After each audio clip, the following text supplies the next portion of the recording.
it's like at Home Depot. I was there, and there was 4 parking spots at the Sandy Plains Home Depot in Marietta for Purple Heart veterans. 4 of them, and they were always empty every fucking time I went there. So I Googled how many Purple Heart veterans are there in Cobb County, Georgia, and there was like 1,000. And I said, okay, so there's, I don't know how many people are in Cobb County, Georgia. Okay, hundreds of thousands. Okay, there's 1,000 of them that are in Cobb County, and there's 4 parking spots at the Home Depot next to my house for them.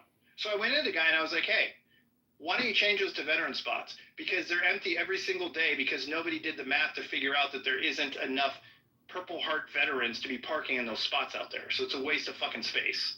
I told the manager that. I called him over. And guess what? A month later, they were all veterans only spots and no Purple Heart spots. And I was so happy it worked. But it's like, why didn't people question that? Does it make any sense?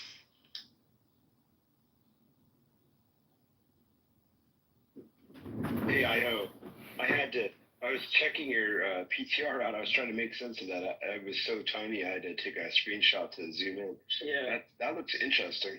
What is it? Jason, and the next thing you know, the girl is turned the fuck out. And she didn't have a chance. So niggas be introducing these young girls into... Why did you... I'll find the most current. Actually, we had a school shooting before I was even born. It was called Dunblane Massacre. Our stuff, well, it turns out that we actually used microwaves to detect viruses. So the truth is a little bit more weird than you might believe, which is...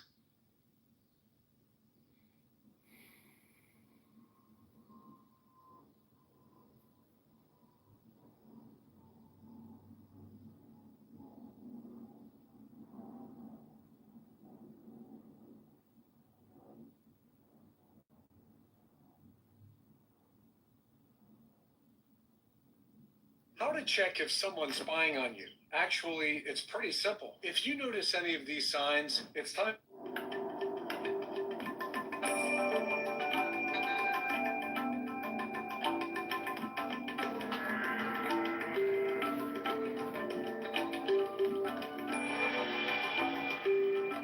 Welcome to Being in the Way with Alan Watts. I'm Mark Watts, your host, and today's talk is On Being God, which was recorded in 1971 in New York City at a conference on Western therapy and Eastern religions.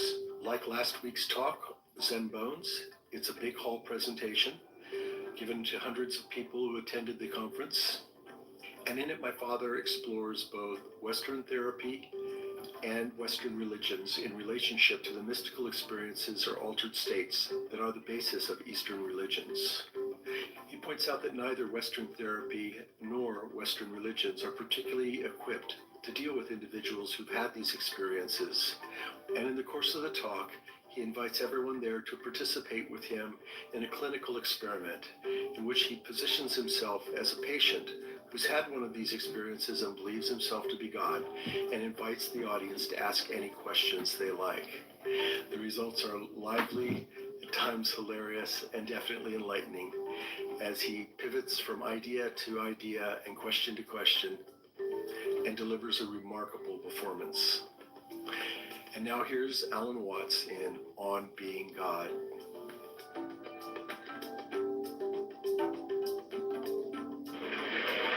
Between Western psychology, psychiatry, and psychotherapy, and the so-called religions of Asia, there is common ground because both are interested in changing states of human consciousness. Whereas institutional Western religion, Christianity, Judaism, and even Islam are relatively less interested in this matter. Western religions are more concerned with behavior, doctrine, and belief than with any transformation of the way in which we are aware of ourselves and of the world. But this matter concerns psychiatry and psychology very much.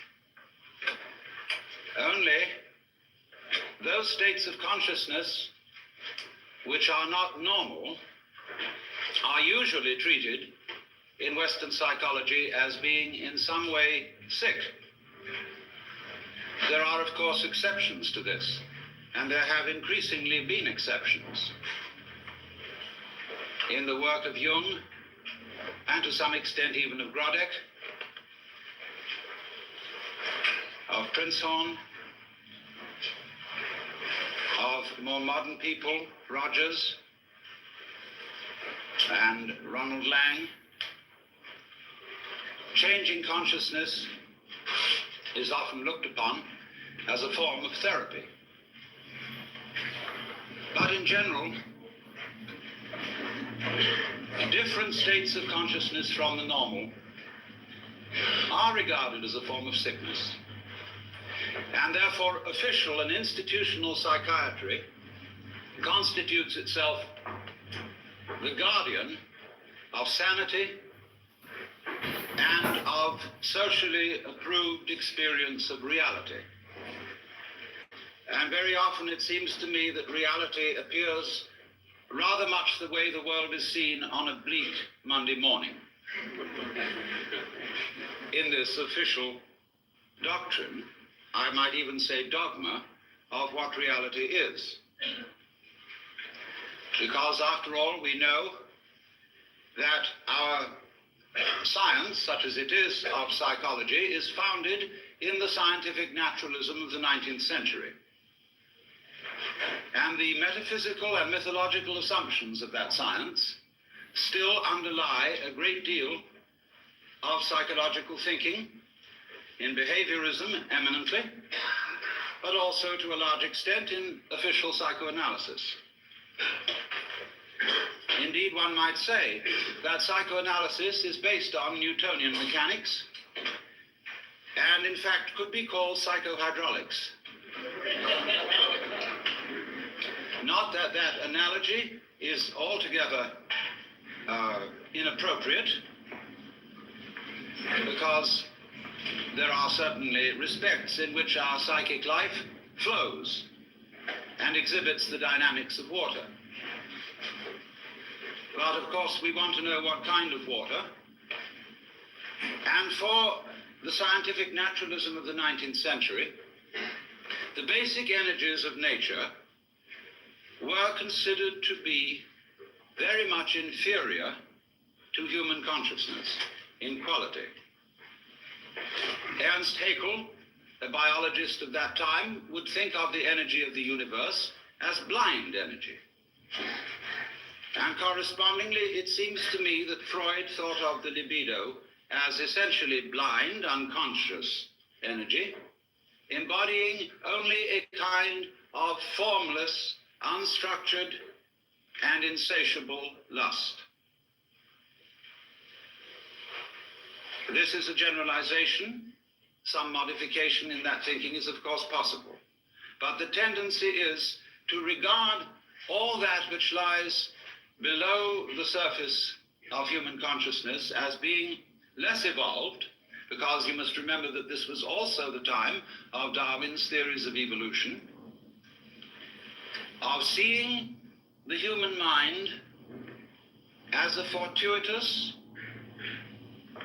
development from much more primitive forms of life, coming forth by purely mechanical processes, by natural selection and by the survival of the fittest. And therefore, man was in general seen as a fluke of nature, an embodiment of reason, emotion, and values, for which the more basic processes of nature had no sympathy and about which they did not care. If, therefore, the human race is to flourish, we must take charge of evolution. It can no longer be left to spontaneous process, but it must be directed by human ingenuity, despite the fact that although our brains are capable of dealing with a colossal number of variables at once, our conscious attention is not. Most people cannot consider more than 3 variables at the same time without using a pencil.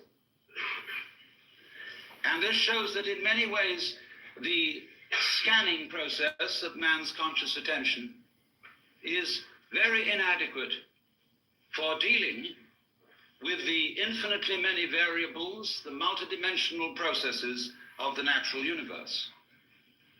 However, a serious attempt has been made, and scientific naturalism issued in a fantastic fight with nature. In this whole notion of the conquest and subordination of nature, which has, as a matter of fact, very ancient, non-scientific and biblical origins, with the idea of man as the head and chief and ruler of nature in the image of God. And the time has now dawned upon us all when our attempts to beat nature into submission are having alarming results, because we see that it's very dangerous to mess around with processes that we don't understand, that have enormous numbers of variables, and we begin to wonder whether we hadn't better let well enough alone. At the same time, although I said that Western psychology had more in common, or more common interest with Oriental religion than it does with Western religion, there is a sense in which psychiatry and psychotherapy are becoming the religion of the West. Psychoanalysis has much in common with the forms and procedures of institutional religion. There is, for example, apostolic succession, the passing down of mana, of qualified power to practice therapy, from the father founder, Sigmund Freud, through his immediate apostles, to an enormous company of archbishops and bishops, among whom there are, of course, as there were with Christianity, heresiarchs, such as Jung and Grodek and Rank and Reich. And the heresiarchs are duly excommunicated and anathematized.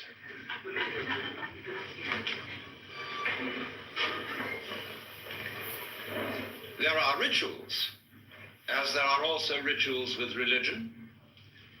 There is the sacrament of the couch. There is the spiritual discipline of free association. There is the mystic knowledge of the interpretation of dreams. And there are also the 2 great symbolic fetishes, the long one and the round one. Now, it's extraordinarily easy to make fun of all this. And we must not forget that we owe a tremendous debt to Freud, if for nothing else than pointing out that much of ourselves of which we are aware in terms of the conscious ego is not really ourselves. It is something superficial. However we define its nature, it is superficial. And the realities of human life are not under the gaze of its scanning process, at least not in the ordinary way. And that was a tremendous revelation. There's no question about that. But one sees troublesome signs when the doctrines and processes of psychiatry, psychoanalysis, and so forth become officialized. And I think Thomas Sass, in his books, The Myth of Mental Illness and The Manufacture of Madness, is pointing out something extremely important to us, which is that, in effect, the psychological official of today is the priest. and that he is beginning to exercise the same sort of controls over human life as were exercised by the church in the Middle Ages. So that a professor of psychiatry at Columbia or Harvard or Yale medical schools has today the same sort of intellectual respectability and authority as the professor of theology at the University of Toledo or Padua would have had in the year 1400. Now you must realize that the theologians of those days not simply believed in their cosmology and the theology, they almost knew it was true in the same way that our scientists know certain things to be true. Despite the fact that they change their opinions very often, while they hold them, they have in effect the force of dogma, as witness the anathematization of Velikovsky for his uncomfortable ideas. And therefore, there are heresies existing today which are persecuted in the same way as heresies were persecuted by the Holy Inquisition. And they are persecuted out of kindness, in exactly the same way that the Holy Inquisition persecuted heresy out of kindness and deep concern for human beings. That is unimaginable to us, but it was so. For after all, if you seriously believed that someone who did not hold the Catholic faith and who voluntarily rejected it would be tortured physically and spiritually forever and ever and ever in hell, you would resort to almost any means to preserve a fellow human being from such a fate, especially if the complaint or disease of heresy from which he suffered was infectious. You would first of all reason with him. And if he was not responsive to reason, you would resort to abuse and to forceful argument. And if he was not responsive to that, you would give him shock treatment and bang him about. If that didn't work, the thumbscrew and the rack and the Iron Maiden. And if that didn't work, as a last desperate resort, you would burn him at the stake in the pious hope that in the midst of those searing fires he would think better and make a last act of perfect contrition, and so be rescued from everlasting damnation. And you did all this in the spirit of this is going to hurt me more than it's going to hurt you. In the spirit of a surgeon who is very, very sorry indeed that he has to make you undergo this extremely painful operation. But it is in your best interests, and there really is at least a 50-50 chance that you may survive. And so, therefore, in perfectly scientific medical spirit, people may be very arbitrarily and without due process deprived of their civil rights, incarcerated in prisons that are in many cases much worse than prisons for criminals, and generally left to rot, be neglected and ignored, and when bumptious, given shock treatment or put in solitary confinement. For what? Because they have unorthodox and heretical states of consciousness. A lot of these people are not dangerous until provoked into being dangerous by being ignored, by being treated as machines, and in generally defined as non-human. And if you are defined as non-human, there's precious little you can do about it, because everything you say that sounds human will be taken as a kind of utterance of a mechanical man, as imitating humanness out of lunatic cunning. You will be suspicious. Everything you say will be listened to in a different way and with different ears. And you will have one hell of a time talking yourself out of it. Because there really are no rules as to what one must do when incarcerated for having unorthodox consciousness. There is no clear road to repentance.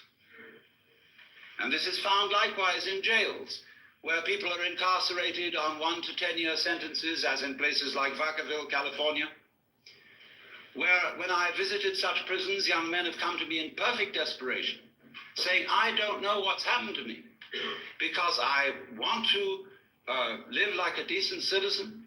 I know I've done things that are wrong, but I simply don't know what is expected of me here. If I try to do what's expected, they say I'm compliant. And that seems to be some sort of a sickness. Thomas Sass drew attention to this when he quoted a discussion of the types of school children who may very well need therapy. There were overachieving children. There were underachieving children. There were children who exhibited erratic patterns.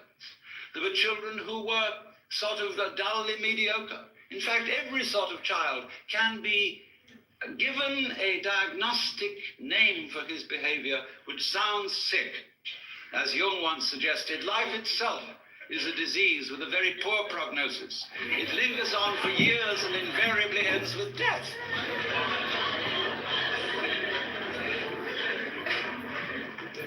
And I submit that in our present knowledge of the human mind, such power in the hands of psychiatrists is amazingly dangerous. For I would suggest that today we know about as much concerning the human mind as we knew about the galaxy in 1300. And that while there are indeed individuals who are certainly able to perform psychotherapy, it is the sheerest arrogance for anybody to say that he is officially qualified to do so. We do not know how it is done, just as we do not know, really, how musical, artistic, and literary genius is done. You cannot really teach it. You can put the tools for doing these things into people's hands, and you can show them how to use the tools. But whether they will use those tools with genius is quite unpredictable. And this is above all true of the art of psychotherapy. We don't know how it's done. We've got some vague ideas. There probably are some people who, by reason of their mental derangement, are probably not qualified to perform it, because they are maybe out just to make other people into messes. But to say that there are certain standards and certain examinations that can be passed and certificates that could be issued, which do indeed qualify people for this work, is, I think, pernicious nonsense. And is used, of course, out of economic self-interest when those who consider themselves official therapists run into competition. The same was done by religion. I was talking, imagine it, to a Buddhist priest in Thailand some years ago. I was looking at some books in a bookshop in the precincts of a Buddhist temple. And I was wandering over, and I noticed a book on a certain form of Buddhist meditation. And I murmured, Satipatthana, which is the name of a certain kind of Buddhist meditation. And a voice suddenly said to me, "You practice Satipatthana?" I looked up, and there was a skinny Buddhist monk in a yellow robe with rather red eyes looking at me.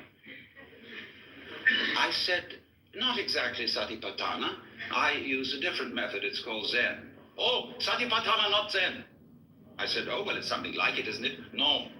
"Well, it's rather like yoga," I said, "isn't it?" "Not yoga. No, Satipatthana different. Only right way." "Well, look," I said to him, "I have a lot of Roman Catholic friends who tell me that their way is the only right way. Who am I to believe?" "You know," I said, "you're like someone who's got a ferry boat for crossing the river." I used the Buddhist simile. "And another fellow down the stream has opened up ferry business. And you go to the government and say, he's not authorized to operate a ferry boat because he's competition to you. Let all operate ferry boats who will. And if you haven't got the sense to stay off one that sinks, it's your fault. And after all, I could say to him, you believe that everything that happens to you is your own karma. So why worry? But now, it's so interesting that since official psychiatry, and I underline that word official because I hope those of you in this audience who are therapists will regard yourselves as unofficial. Lisa, that'll give you an out. But nevertheless, official psychiatry has curious things in common with Western religion as well as with Eastern. With Eastern, I said, only insofar as it has an interest in states of consciousness and inclines to regard other states of consciousness than the ordinary as sick. But it has one very important feature in common with Western religion. And to that, we have to go a little bit into Western religious history and ask ourselves what in Western religion, and especially in Christianity, and this goes also for Judaism, Islam, what is the great heresy? Curiously enough, the great heresy was first in the West committed by no less a person than Jesus Christ, who believed himself to be God.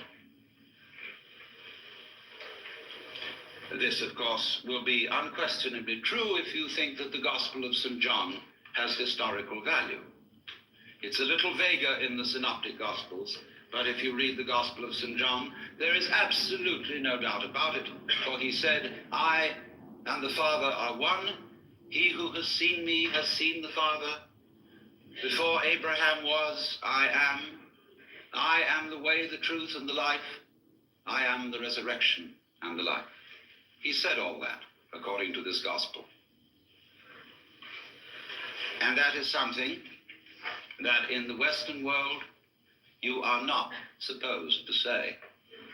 And especially you are not supposed to believe it. And naturally it was very difficult for Jesus, because he was saying all this in the context of the Hebrew culture. And he tried to find language in the Hebrew scriptures with which to express his state of consciousness, because he had an unusual state of consciousness. As I read it, he had cosmic consciousness, otherwise known as mystical experience, otherwise known as moksha, nirvana, bodhi, satori, fana elvana, or what you will. And that happens to people. It has happened as far back as we know. It happens all over the world and in all cultures. We don't know very much about it. We don't really know ways in which to make it happen, because it seems to be of the nature of it that it is a spontaneous surprise. But it unquestionably happens. And most people keep their mouths shut about it when it does. I had a friend who, in the middle of having a stroke, had this illumination. And he said to me, I fear to speak to my friends of this, but it was the most beautiful experience. I shall never be afraid of death. In fact, I recommend everyone to have a stroke.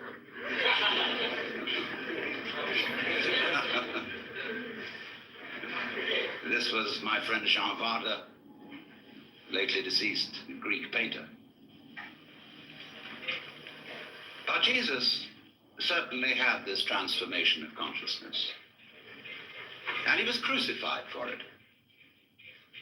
Why? Because he had committed an act of insubordination and treason against the cosmic government.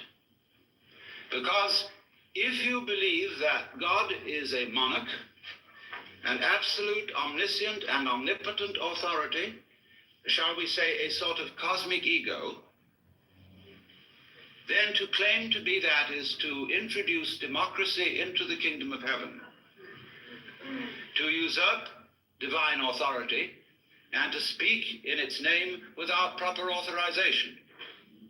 And they asked Jesus, by what authority do you speak? Of heaven or of men? And he was tricky about answering that one. He said, by what authority did John the Baptist speak? And they were nervous about answering that one. He could have asked, by what authority did Isaiah speak, etc. Or Moses. But Moses became official authority. And if you could wangle it, that what you said was simply an extension of what Moses said, because Rabbi so-and-so said it, who got it from Rabbi so-and-so, who got it from Rabbi so-and-so, who got it from Moses, then it's okay. Notice this, that to be an authority today in the academic world depends on documentation. It's not enough to say, for I say unto you, you must put in your footnotes. And the more the footnotes, the more the authority, obviously. So, our dissertations tend to be books about books, about books about books, and our libraries multiply by mitosis.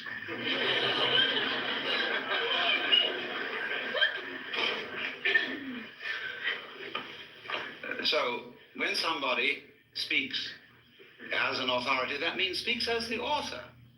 That's all it means. It's a statement of which you are the author, and therefore for which you assume responsibility. That is to speak with authority. And to be original is likewise not to be freaky, but to speak from the origin. That is what Christians mean when they say to speak in the Spirit, to have your mouth possessed by the Holy Spirit, as they believe the mouth of Jesus was possessed by the Holy Spirit. So the gospel of Jesus, which of course was hushed up from its inception, was that wake up everybody and find out who you are. Asking that, again in the Gospel of St. John, they, pointing to his disciples, may be one, even as you, Father, and I are one. And when he was accused of blasphemy, the Jews took up stones to stone him, you know. And he said, many good works have I shown you from the Father, and from which of these do you stone me? And they said, for a good work we don't stone you, but for blasphemy, because you being a man make yourself God. Now listen to the reply. He said, is it not written in your law, I have said ye are gods? And if that is what the scripture says, it can't be denied. So why do you tell me I blaspheme because I say I am a son of God? No answer. Because I said I am a son of God.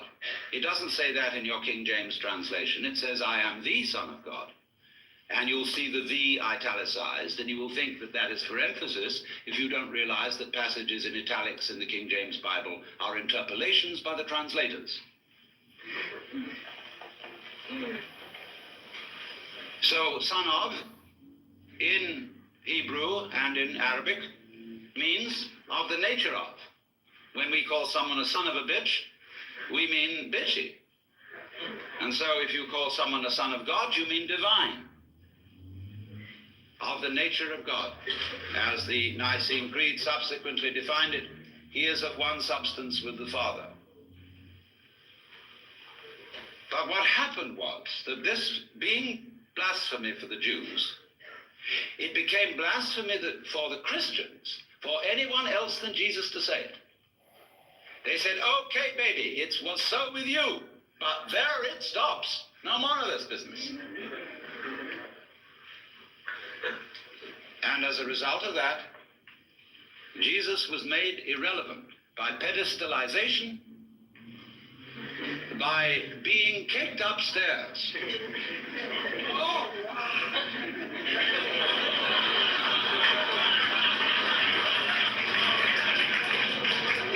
In spite of the fact that he said, greater works than these that I do shall you do.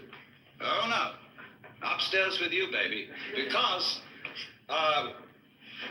we just can't have that sort of thing going on in a monarchical universe. We're not going to have democracy in the kingdom of heaven. So, this is why the gospel is impossible, because we are supposed to follow the example of Christ, where he says, for example, be not anxious for the morrow. Do not worry about what you shall eat, what you shall drink, and what you shall wear. God will take care of you. Doesn't he take care of the birds? Don't the flowers grow? They're wonderful. They're crazy. They're great. What are you worrying about? I've never heard a sermon preached on that. Never. Because it's totally subversive. The economy would crash.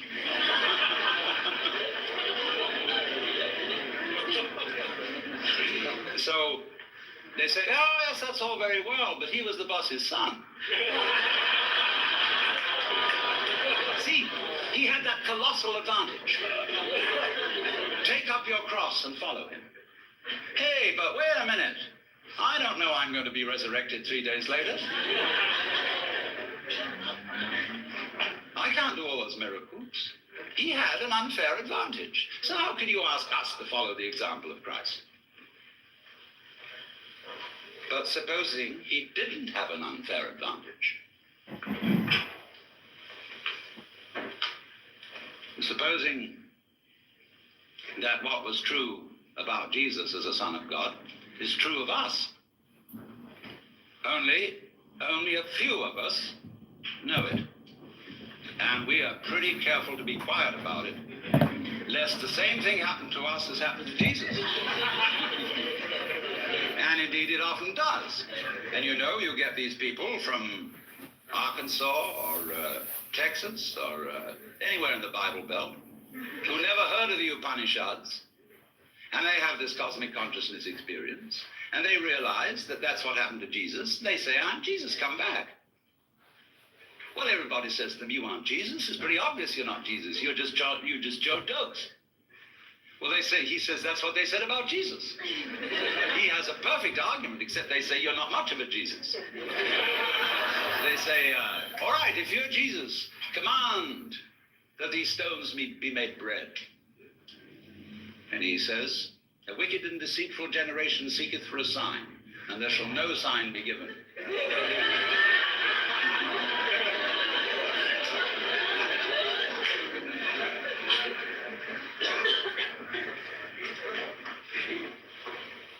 Now, why talk about this?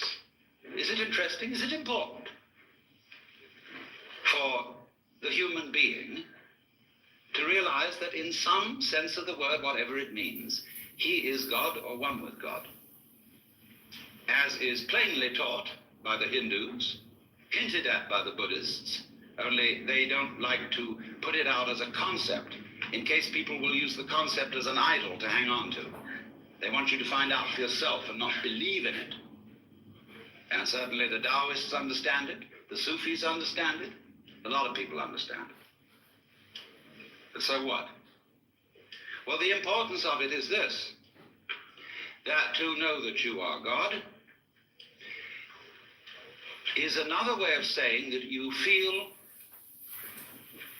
completely with this universe.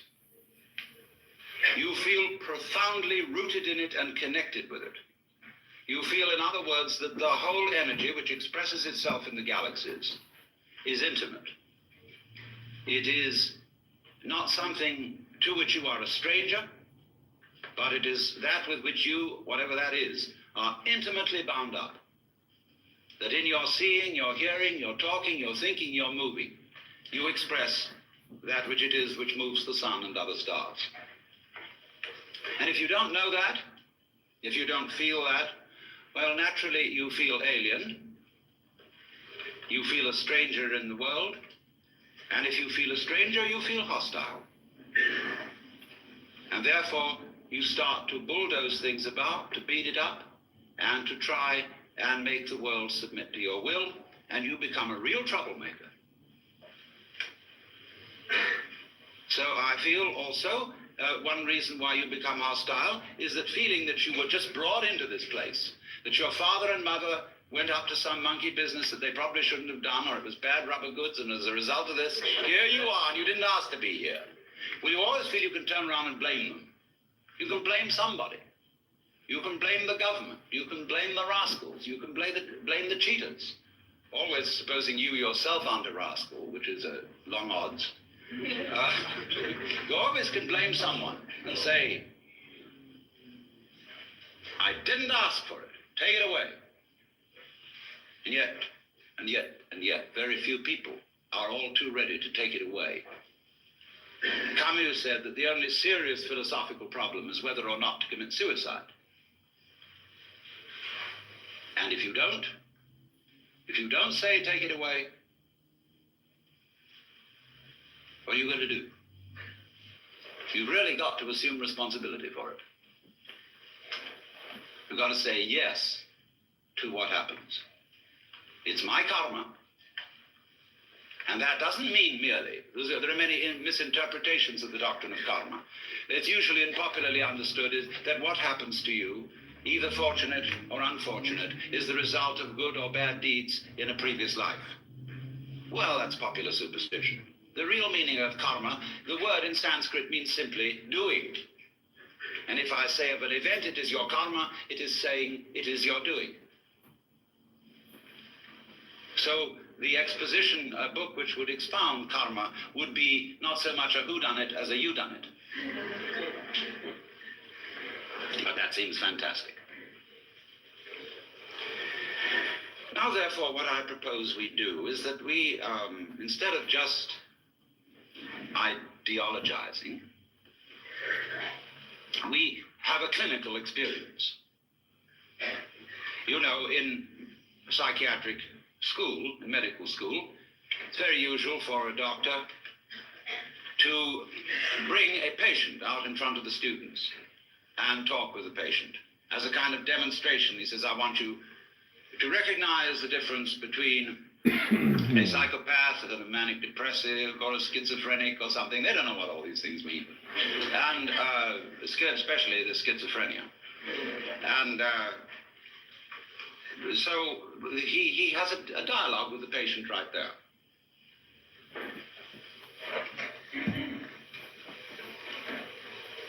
So let us suppose that I'm the patient, and you are the students and the doctors. And I suffer from what you would call the delusion that I'm God. And therefore, you might want to do something about me, or with me, or humor me, or ask me questions. And so I'm perfectly willing to submit to your examination and your treatment, and invite you to help yourselves. When did you become God? Now? Will you marry me? No.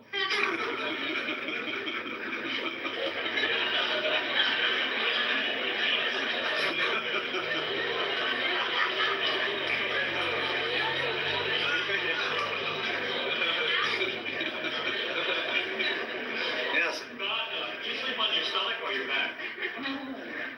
Sleeping is like politics. One sleeps on the right side, and then when you're tired of that, you sleep on the left. When you're tired of that, you sleep on your back. And when you're tired of that, you sleep on your stomach. And it is thus that the world goes round.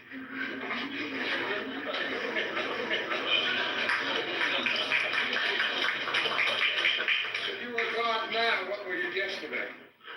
Now, How do you become God? you don't become God. Am I also God? Yes. Are we then the same person? No. What did Remember, 3 persons, but 1 God.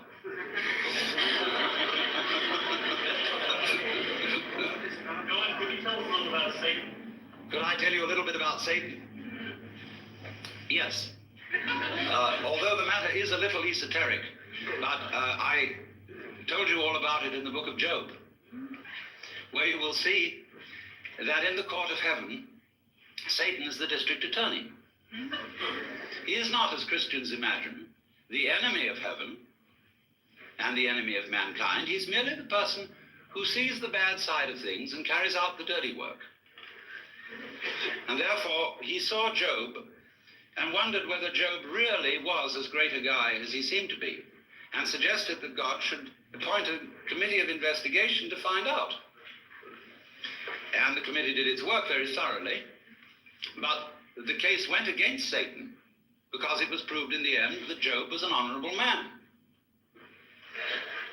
Now, you notice that although we pay the salary of the district attorney, whenever there's a great criminal case before the public eye, people begin to take the side of the underdog.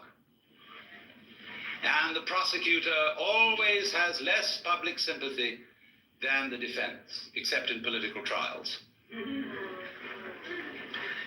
On the right hand of God, and you know the defense is always on the right hand of the judge in court, is our only mediator and advocate, which is a phrase referring to Jesus Christ our Lord. So there is the defense and there is the prosecution. And it is the function of Satan to be the prosecutor.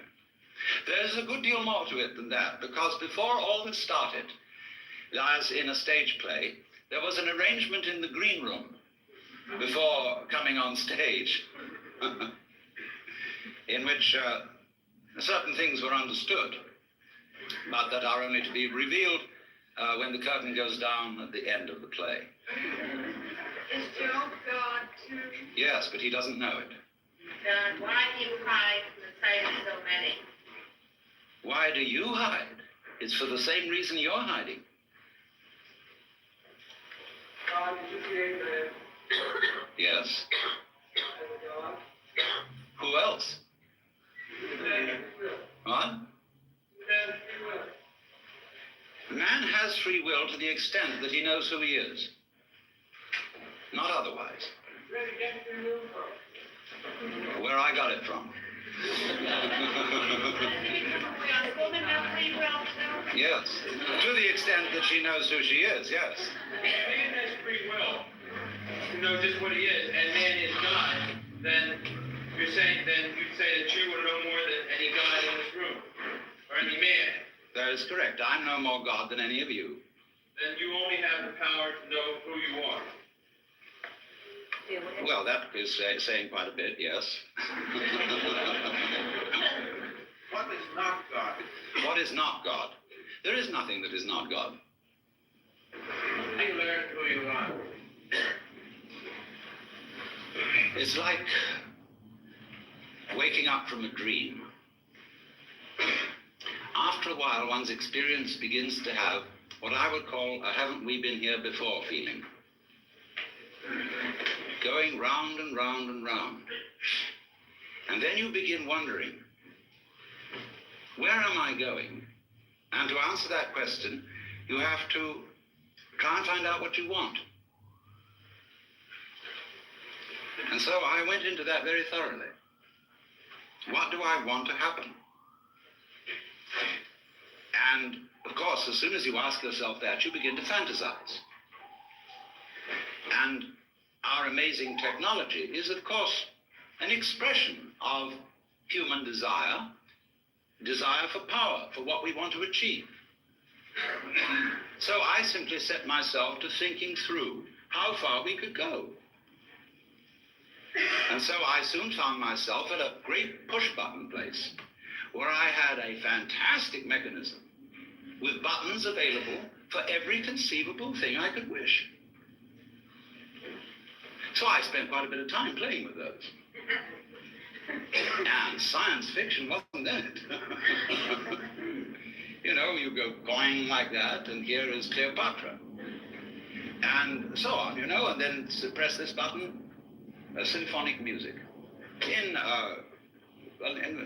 4-channel sound, 16-channel sound, anything, you know, all possible pleasures are available.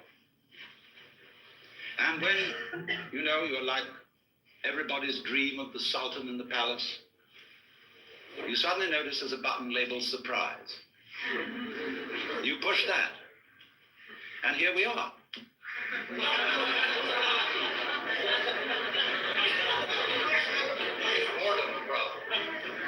Yes, boredom is, of course, the problem. Boredom is the other side of creativity. And the energy of creation has as its, that is the yang, the yin side of that energy is called boredom. Everything, of course, is fundamentally yang and yin. If you understand that, you really don't need to understand anything else. As God, what responsibility do you feel to ameliorate evil in the world? As God, what responsibility do I feel to ameliorate evil in the world? I begin with the point that I am responsible for the way the world is.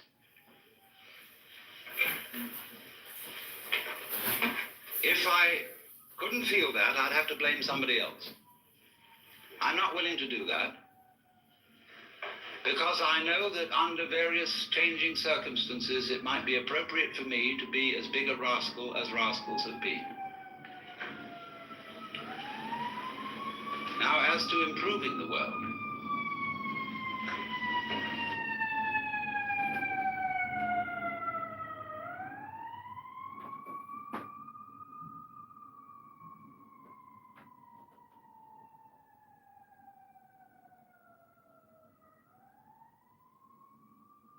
We know this.